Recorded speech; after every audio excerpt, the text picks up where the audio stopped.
Last week, we broke down the roguelike deck builder Inscription's exceptionally unique health system. This week, I'll be looking at the health mechanics in two other roguelike deck builders, Monster Slayers and Slay the Spire.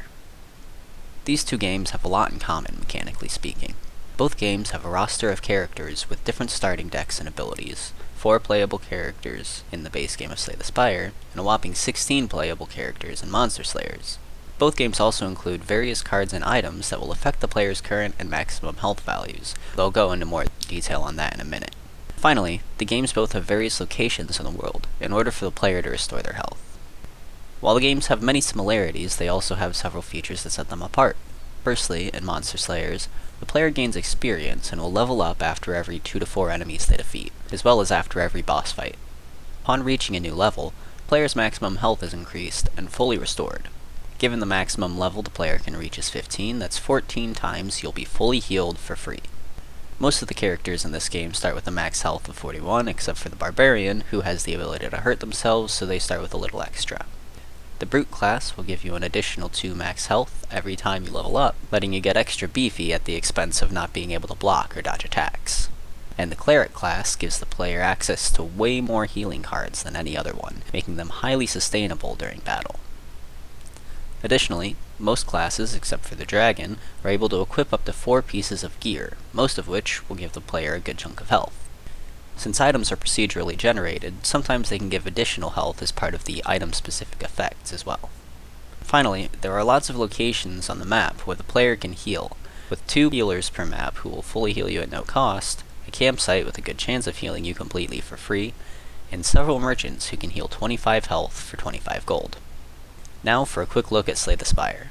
Going in roughly the same order as before, Slay the Spire doesn't have any experience or level mechanics, and the only free healing you'll receive is after you defeat each of the bosses. Without this reliable source of refilling and gaining health, all the players will start with larger health pools. You can also see that there's a bit more variation in the health pools of Slay the Spire characters, with each one having a value between 70 and 80 inclusive. There aren't many cards in Slay the Spire that restore health, most of them being rare cards, which you can tell by the gold trim. The Ironclad happens to be the tanky character in this game, with a small amount of health restored after each battle, access to more of these health-affecting cards, both healing and self-damage, as well as the highest base health. While you can theoretically collect every relic in the game, or Slay the Spire's passive items, you will only see so many on each run. Most of these don't affect your health, but some can give extra max health, healing at the start of combat, or completely restore your health upon pickup. Finally, there are much fewer healing opportunities among locations in Slay the Spire. The most common means of restoring your health is the campfire, which can heal up to 30% of the player's max health. There are also mystery rooms which pull up a random event, some of which may restore health to the player or harm them. Overall, these differences in the health mechanics lead to various differences in the way you actually play the games. With the player having so much more access to healing in Monster Slayers, they're more encouraged to take risks on big plays than with Slay the Spire's much less forgiving health mechanics.